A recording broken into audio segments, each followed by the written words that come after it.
What's going on, everybody, and welcome back to the channel. We are right outside of the Marlborough downtown show that they do every year. Spec 400 cars today. I am in the line right here. I figured I'd shoot my intro here. All these cars are waiting to come in. There's some really cool stuff. As I was parking, I didn't take the Mustang today. I didn't get up early enough, and I heard it's just a crazy trying to get in here. But I saw a beautiful like Viper GTS giving me total like PS2 Gran Turismo vibes. The blue one up there. There's a gorgeous C1 Corvette behind us. A lot of really cool Mopar stuff. So we're gonna go through and shoot as much as we can. Should be a good show. Tough day again weather-wise, guys. It's like 55 and overcast, but it's good for these old cars sitting in line waiting to get in. So that's not a bad thing. We're gonna shoot as much as we can. Hopefully talk to a few great people. We'll come back at the end and wrap it up and kind of tell you all the cool stuff that we saw today. So I look forward to talking to everybody. All right, I figure we get a little view as we come around the corner. So we got a nice spot, or a nice side street here. This is awesome.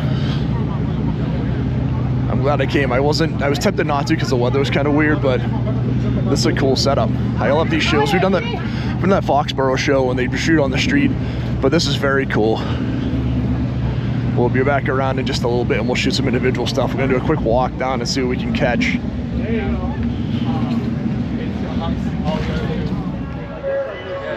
All right, guys, I'm gonna try to just shoot. I'm gonna walk down here for a minute or two and just shoot, because it's just cool how much stuff is here.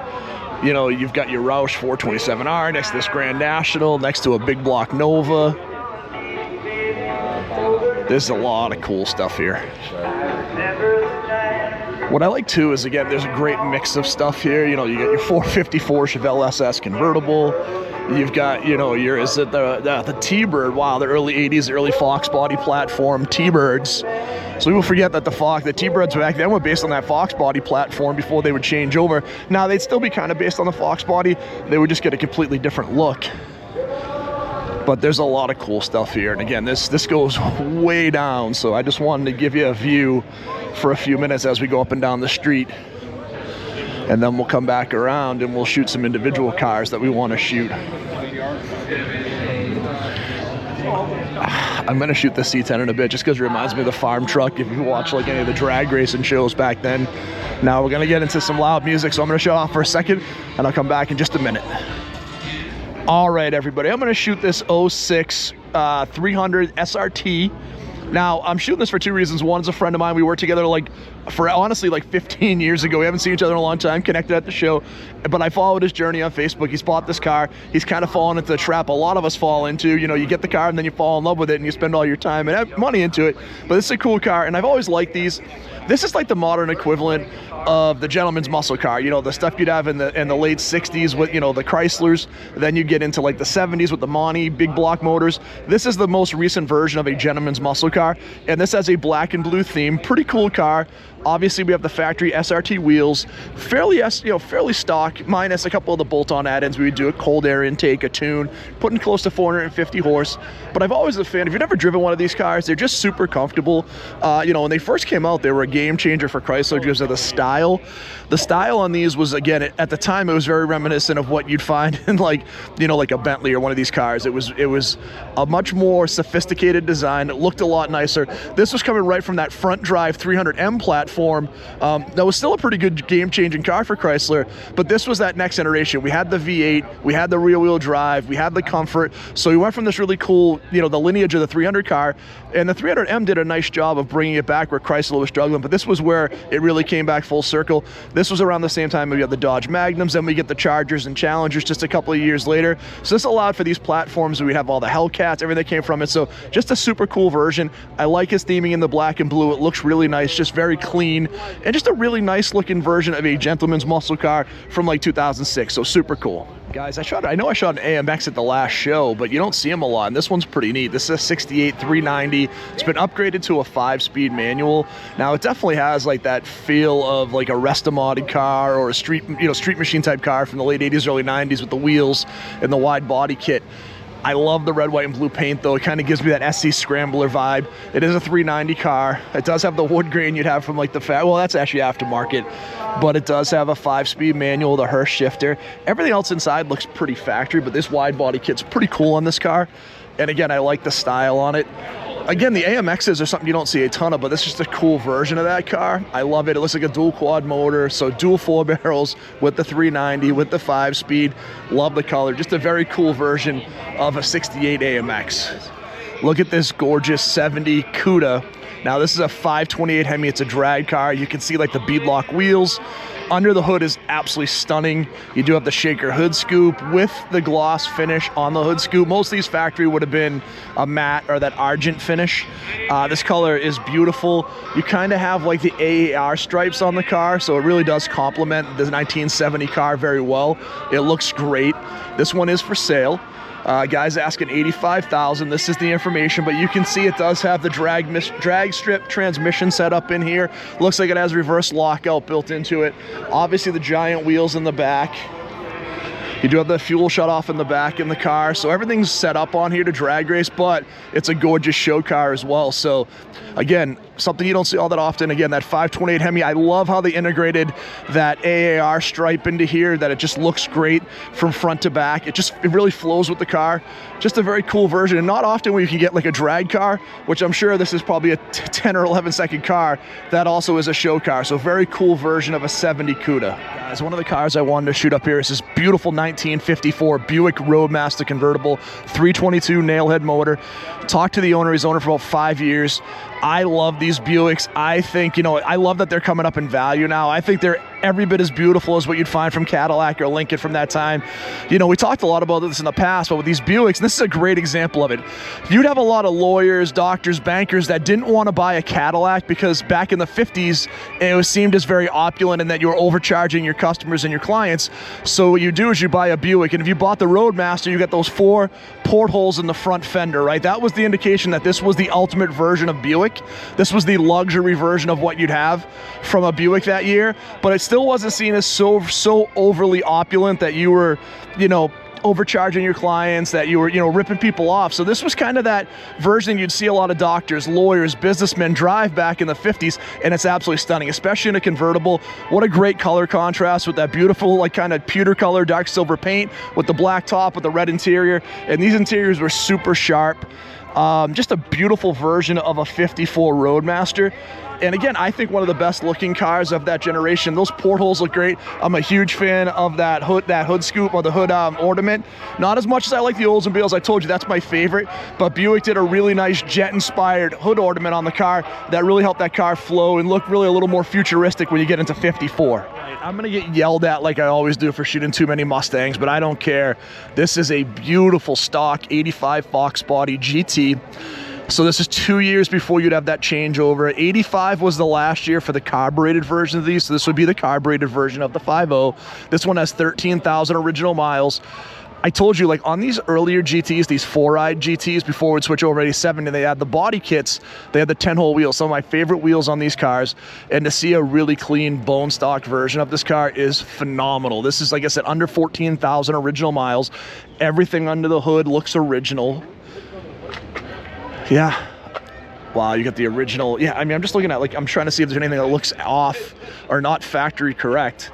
This is a manual car. It does have the flow-through seats, which I like these seats. We went over the newer seats in mine in 88 and 87. I like these seats better. I always have. But wow, what a nice looking version of this 85. It's just super clean. That's a gorgeous car. And again, you're always going to get a Fox on this channel or two if we're shooting, and this one's just a beautiful version of an 85. And again, I know it's very, polarizing. Some people prefer like the pony wheels or TRX wheels. My favorite wheels have always been these 10 holes. I just really like the style. I think they looked good on everything. You could get them on Fairmounts back then. You could get them on T-Birds. Like, these wheels were all over the place, and I just think they looked awesome. We just had Memorial Day last week, and the work I do with our military groups locally, our charities, and our ERG that I support at work. So anytime I can see a very cool military vehicle. This is a 52 Jeep, so this would have been one of the actual Jeeps, not the Ford version of it. And this is a cool version. Again, we've got the M60 kind of mounted up on the bipod there. It looks pretty original. We were chatting about it with the owner. He's got like 4 of these Jeeps. He says he's got a love-hate relationship with all these military Jeeps, and I get it. But they're pretty simple. The beautiful thing about these is they were lightweight. They were pretty much, you know, they could go anywhere. They weren't complicated to fix, so you could really, you know, just fix them in the field if you needed to. You didn't need any complicated tools. And these are just super neat. So anytime I get a chance to shoot one, and again, especially ones that are original, I always want to share you so you can see what our guys were using back in, you know, Korea and Vietnam, and even World War II, right? Because these were kind of created for World War II. And these had a pretty long lifespan. They lasted about 40 years before we changed to the Humvee. So pretty cool version of a 52 Jeep. So I wanted to share it with you guys. It's this 1965 Morris Mini Traveler. This thing is crazy. What do you put on the sign-in sheet was motor, and it said yes.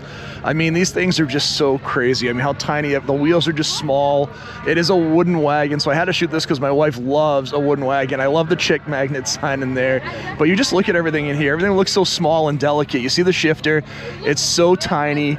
But again, this car could, you know, fit 2 adults and 2 kids pretty comfortably. You've got some space in the back where you could absolutely throw some luggage. You got a luggage rack. So again, this thing is more practical than you think. It's just so small by today's standards. And then you see these tiny little wheels. Now, you're not going to go very fast, and it is probably pretty scary at highway speed, but much respect to the owner because they've driven this car all over the eastern United States. So good for them. They've enjoyed the car. They've used it. It's something cool and different. It's something you don't see very often at these shows. So a very cool 1965 Morris Mini Traveler. I have to shoot this Camaro 69. It's got a 383 stroker in it, but this one just pops for me. I love orange. This one is a great color. Orange with the orange wheels, with the dog dish hubcaps, with the 383 motor. Pretty simple, right? You just got the blue Chevy bow tie logo in the front. No hideaway headlights, a single headlights. I mean, I love the simplicity of this front end. The hood looks beautiful. But again, as we walk through, we've got the white interior. It is a manual car, so we've got a 4-speed. We do have like the SS gauges or the RS gauges down the bus. So we have that gauge cluster on the console right there with the 4 different gauges that Chevy would re-engage in the later model Camaros when they came back out as a tribute to what these guys were doing. But look at these body lines. Like, this thing just looks awesome. This one obviously has been, you know, has the biplius tires. You got the Goodyear 70/40s, 70/14s, you know, but it does have the big 383. So this thing must be a handful to drive. But I love the color, and the orange, even out of everything here, just pops. I'll give a quick shout out to this truck, only because we've shot this one a few times. This is a friend of ours from a few of the shows.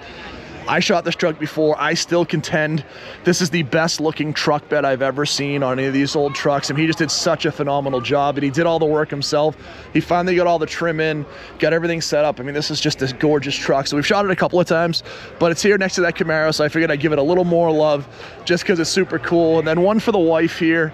This is a gorgeous 1969 Beetle convertible with the 1600cc air-cooled motor in the yellow, with the yellow wheels, convertible top. With, you know, the white wall tires and the kind of the white outer rim that goes in. It just blends in really cool with the chrome VW dog dish hubcaps. So this is a kind of a neat car. There's quite a few Beetles up here today, and this one's very sharp. There's a lot of sharp Beetles, but I wanted to share what I could, again, to get, you know, just out of that monotony of, you know, all the Chevelles and everything. Again, not that they're not beautiful. Also, guys, there's a ton. So we're going to shoot this gorgeous 56 Corvette.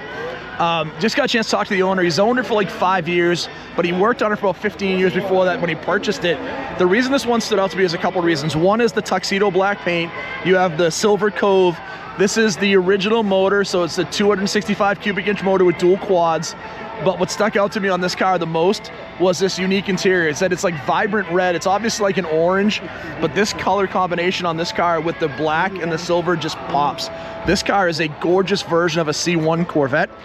And again, when you start to look at it, this is just such a unique color combo. I've seen a ton of the black and silver. I've seen some with the black interior, some with the more darker red interior, but that black and silver with the orange interior is just gorgeous. And you can see right here, so it is a 2-speed power glide automatic. We were talking, the crazy thing on these cars is how small everything is. When you look at this car, you see how thin the steering wheel is. There's no adjustment. Either you fit in the car or you don't. You look at that shift lever, how tiny that is. Everything was just built a lot more, you know, a lot smaller back in the day. So this is just a really cool version of this car. And again, this color combination just absolutely pops with that black and silver and the orange. Beautiful, beautiful 56 Corvette. A lot of noise in the background on this, so hopefully you can hear me. This is a super cool 99 Trans Am. This was the pace car edition. I love this car. It's the 30th anniversary. What I liked on this car, so when it came out, it was special. It had these blue chrome wheels, lots of blue and white accents. So this car was designed, obviously, for the pace car for the Daytona 500. But you can see it's the 30th anniversary of the Firebird and Trans Am. White interior. Actually, the Trans Am, obviously, because the Firebird came out a little earlier.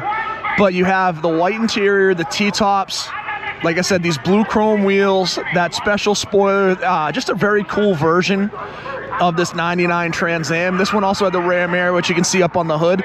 And then obviously this one's been, you know, kind of updated a little bit under the hood to make it pop a little more. And I do love like these blue mirrors underneath that make the car look really sharp. But the wheels always got me on these. You know, they did a 25th anniversary that was really sharp and white as well as a convertible. But I really liked the blue chrome wheels on the 99 30th anniversary. Just a very cool version of this car. Again, I'm sorry if it's loud. We do have the speakers right here. What a cool car. 1963 Pontiac Bonneville wagon with the 389. I love this color combination. It is super cool in the dark green with the cream color top, the full style hubcaps, right? And then obviously you have the bench seat front and back. These were designed to hold 6 people, right? So you could fit 6 people in this car, plus a ton of stuff in the back. This could hold the whole family, right? This is pre-SUV. You had all the space in the world, but these 2 bench seats were designed to have 3 people in the front, 3 people in the back. So, you know, you got a mom and dad and 4 kids, put them in your wagon, then you got some more, throw them in the back. You got tons of room for space. So you guys know I love a wagon, and this is just a cool version. And you know what I like about it? It's a safari wagon. You know, it's got a 389. They didn't try to hot rod this car. They kept it super original. They've got the old school like luggage and, you know, picnic basket in the back. I love that, right? This is what this car would have been in the 60s, and this car was a family hauler. It was not a high performance car, and they've kept it that way. All right, guys, we're gonna get this murderer's row of Mopar right next to us here. We have a 70 Challenger SE RT with the 383 Magnum. This one is an automatic in that bronze color with the white vinyl top.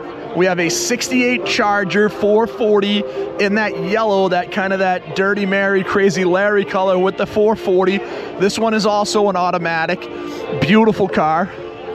You can see under the hood. Right next to that, we have a 68 Roadrunner 383 in that yellow as well with the black vinyl top. Another gorgeous car. This one is a manual, and then as we get over here, we have the 70 Superbird in that blue with the 440 6-pack with the manual transmission, right? So again, as you go through this whole evolution of what you'd have for Mopar for this time, this is some of the coolest version. These wing cars are amazing. I've talked about them a ton. You know, they all have the nose cone. Every single wing car had a vinyl top because they had an issue right here with the welds. They didn't want to go through and redo that because, again, different style window. You see the Charger back here. The Charger window here, or the window on this was flush. So they just threw a vinyl top on there. And then you had the wing. These cars were tough to sell back in '70. They were a lot of money. People didn't love the crazy styling on them, so a lot of times they would sit in dealer parking lots and they'd hang drying towels off of here from washing other cars, or pull the nose cone and the wing off and sell them as a Roadrunner. But I love this, and again, to have all these versions right here and all these great color combinations is an awesome version of some of these Mopar cars. Guys, we're gonna talk about this super badass 2007 Shelby GT500. I got a chance to talk to the owner. This car's license plate says insane, and it is. He's owned it since new. It has 9,000 miles. 850 horse on a street tune, over 1,000 horse on a race tune. He has dragged the car. Best time was mid-9s at 150 miles an hour. It has wheelie bars. This car, everything's just super cool. I mean, obviously all the signatures, but what blew me away with these wheels, these 20-inch wheels right on the back are just looks so good. It fills up the car. The interior is really clean, obviously signed by Carroll. You can see we got the wheelie bars on the back, and you see the insane tag. Again, I talked about that Hemi Cuda we saw earlier with the 528 Hemi. To see these race cars that are also show cars is awesome, and this is a super cool version of an 07 Shelby GT500, again with a 1,000 horsepower race tune or 850 street tune with a full cage, with the roll bars. Just an awesome car.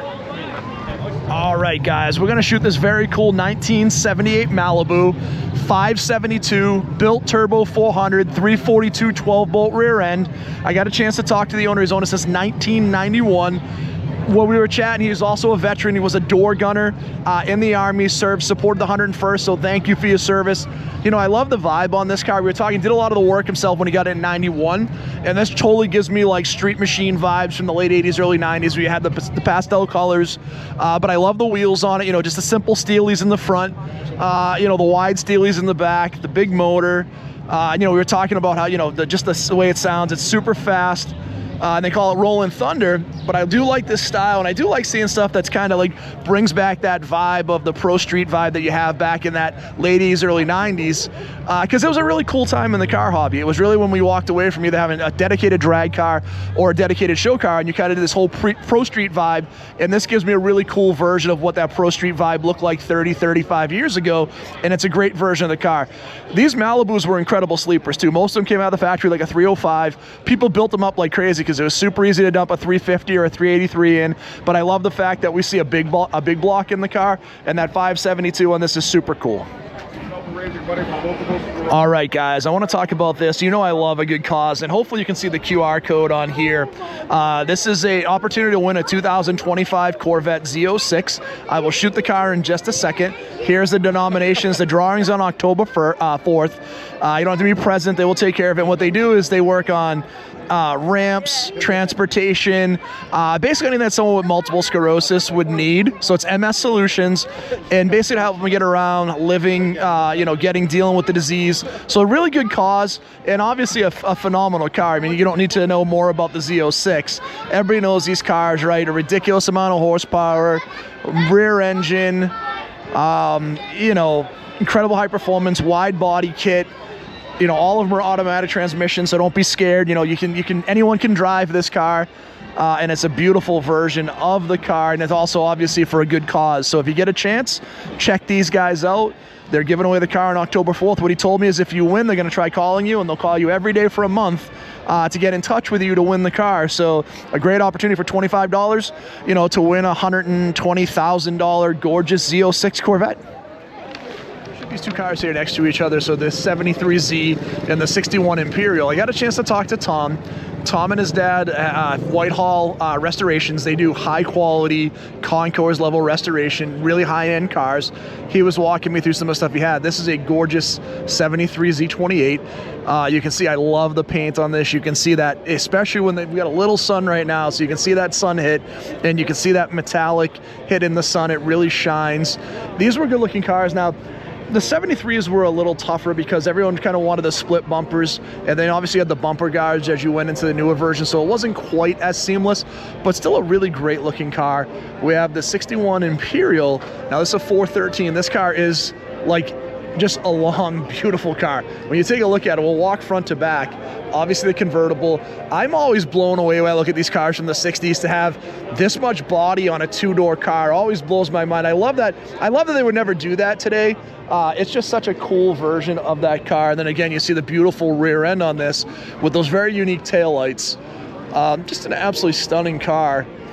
But again, I love the fact with these cars, again, we will never have this today. We will never have a 23-foot long car that's a two-door convertible with a big motor. But look at that gorgeous interior on this, that squared-off steering wheel, the push-button transmission. Just everything is super cool on this car. And again, if you're looking for these guys, Whitehall Restoration, again, some of the best in the business. These guys do incredible rotisserie, concourse level restoration. Cool car here, 1983 Lotus Esprit Turbo, 2.2 liter.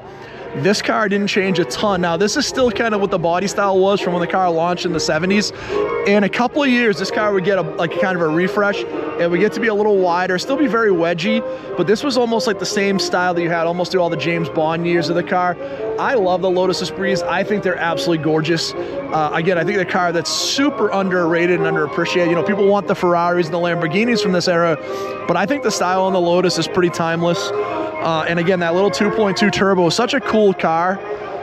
And again, you just look at that iconic shape. Again, if you ever saw James Bond when you were a kid, this is the car that looks exactly like the one that turned into a submarine. Again, we get it to 2 or 3 years later, they would do a body refresh, widen it, modernize it a little bit. But I like something about the purity of this original style-looking Esprit from like the early 80s. All right, guys, I'm going to shoot this Z06 only to give a friend of ours a hard time. He has the 67 silver Corvette. And he was like, today, I'm like, did you take the Corvette? He's like, yeah, well, I took the Z06. I didn't take the 67. Like, it was like a huge, you know, sacrifice to just take the Z06. So I'm giving him a hard time here. This is a beautiful car. If you know him, he takes great care of his cars. But the thing I love about him is he drives them. He enjoys the heck out of them. And again, I think this was a beautiful style in these with the 427. I like this red with the you know, the kind of the flag on the fender, the wider fender arches, the big wheels. They just did a nice job on these cars. And again, a super undervalued. I think, you know, these Z06s are ultimate performance value. And they look great too. Like, again, just a really cool version of that car. And I'm sorry I'm giving you a hard time, but I wanted to share it with you because we've shared your 67 many times. Shoot, is this 68 Pontiac Tempest. I love the license plate. It says not a GTO, 350 car, steel East dog dish hubcaps, red line tires. What's cool on this though is just how simple it is, right? It's a, you know, the Le Mans was obviously the GTO. It became separated after like 64. You're good, sir. No worries. Thank you. But I really like the simplicity of this. I love the color. It looks just very, this would have been transportation back in 68, but it's a very cool version of it because it does have a lot of the same body lines the GTO would have. You see the Pontiac blue on the motor under the hood. This has a red interior. It's an automatic transmission car, so super simple, but a really good looking version of a Le Mans. And again, I think everyone wants the GTOs. I love finding stuff that's a little different, and this is just a really nice version. And again, it looks great in this color, right? The white with the red, so you get the red line tires that kind of complement it. Really cool version of a 68 Le Mans. All right, guys, 1983 Ferrari 308. Obviously known as kind of the Magnum PI Ferrari. I've talked about the 328s. We don't see a lot of 308s here. I like this style better than the 328. The 328 became a little more aggressive, a little wider, but they also came with the star wheels. The 5-star wheels became more flush with the 328. I like the more concave wheel on the 308. I just think it's a really good looking wheel on this car. And I just think the body line on the 308 to me was always the better looking version of the car. They didn't change a ton, but the 328 would get to be a little bit more aggressive. But I think the lines on the 308 always just look better. And like I said, I really love the wheels on the 308. I think it really stood apart. And then obviously when you look at these cars, the highly desirable part was this gated manual shifter. And these cars were quick back in the day, but they weren't like crazy fast. This is 0 to 60 in around 6 seconds, maybe high 5s. The challenge in this car would always be getting that gated shifter to find the right gear. But people always talk about the love of the, you know, that metallic shift when you'd shift gears, kind of the sensation of when you had that. The biggest challenge on these isn't buying these cars, it's maintaining them, right? So these cars need a belt out service every 5 years or so, which is cost you between like $6,000 and $8,000 at the dealer. So these cars become prohibitively expensive to own, but you can buy one of these for between $75,000 and $100,000, which isn't cheap. You know, 10 years ago, these were like $30,000 or $40,000. So again, one of the best looking bodies, I think. And then to me, the best looking version in 83 would have been, you also had the 288 GTO, which was a wider, lower version of this, which was their more high performance, kind of their first halo car that they had that would blend into the F40, the F50, the Enzo. And I think that's the best looking car ever made. But again, from 80s exotics, we looked at that Lotus earlier. I think this is as good looking as that car. And I think one of the best looking cars from that generation. 4 cars here that I don't know anything about. I got to talk to the owner. These cars were all imported from Brazil. They are Chevys, but they are Chevy models that were Brazilian models. Now this one does have a V8 in it, so this has been converted. Most of them were the 250 straight 6. So like I said, these are completely different. This is a 78 Chevy Caravan, so a wagon that would have came out of Brazil. Again, I don't know anything, so I'm not going to pretend that I'm going to go super deep. I just thought they were kind of cool. The next one next to it right here is an Opla SS, so it's a 75 or 73 coupe. It's a 6-cylinder, so it's been a 250 straight 6. We have another wagon over here, and this is a 73 or a 75, same thing with that straight 6 Chevy motor. And talking to them, it was really the same mechanicals that you would have from the US Chevys, but it was a different body style for Brazil, made for Brazil. What's kind of neat is talking to these guys all came in together. These cars they've all owned for like the last 3 to 5 years, and they've all imported them from Brazil. So these are kind of unique, different trucks that came from Brazil that, again, I haven't seen before. I don't know anything about them. So I wanted to share them with you because it's just cool to have something different like this that I've never seen before. So hopefully you dig these like I do, because it's a very unique and different setup from anything we've seen before. And again, I like the wagon, so I was drawn over. I really like the styling on the back end. And when it said Opla on that, I kind of get the aesthetic of the Opel GT that had a very similar rear end style with the 2 taillights. which was the Opel version of almost like the Corvette. It was a very small, sporty type car. So I like the back end on these. It looks very cool. And again, something completely different.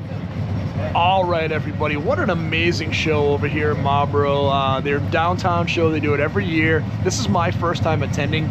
I'm blown away by the amount of cars here, the amount of quality of vehicles. Shout out to a bunch of folks that I haven't seen in years, folks I worked with at Circuit City over 20 years ago, folks from Best Buy that I haven't seen in a long time. So it was really cool to see a lot of friends, and this was neat for me too, because most of the shows I go to are in the same area, so I kind of get to know everybody or a lot of the cars. I saw a lot of cars today that I haven't seen before. Those Brazilian cars over there that we hadn't seen are very cool. That really beautiful C1 Corvette with the orange interior. Just a ton of stuff that we haven't seen at other shows, so I was super excited to see that. Got a chance to talk to a bunch of great people, so I look forward to seeing everybody. I believe the next show I'll be at will be at the Lars Anderson Corvette show next Sunday, weather permitting. So I hope to see you there. If I haven't seen you, come grab me again. If you see me at a show, come grab me. Happy to shoot your car. Happy to talk to you. It's so cool to see a ton of people I haven't met before, so thank you. If you haven't done it, guys, hit that like button, and then also please hit that subscribe. We're getting close to 1,000 subscribers, so we appreciate everybody in there. And also the last thing I'll leave you with, if you're watching all the way to the end, if you can, please donate to that charity for MS. They're giving away the Z06. Super nice people. It's a great cause, and the opportunity for $25 to win a Z06. I mean, where are you going to find that again? So thanks, everybody. We'll talk to you real soon.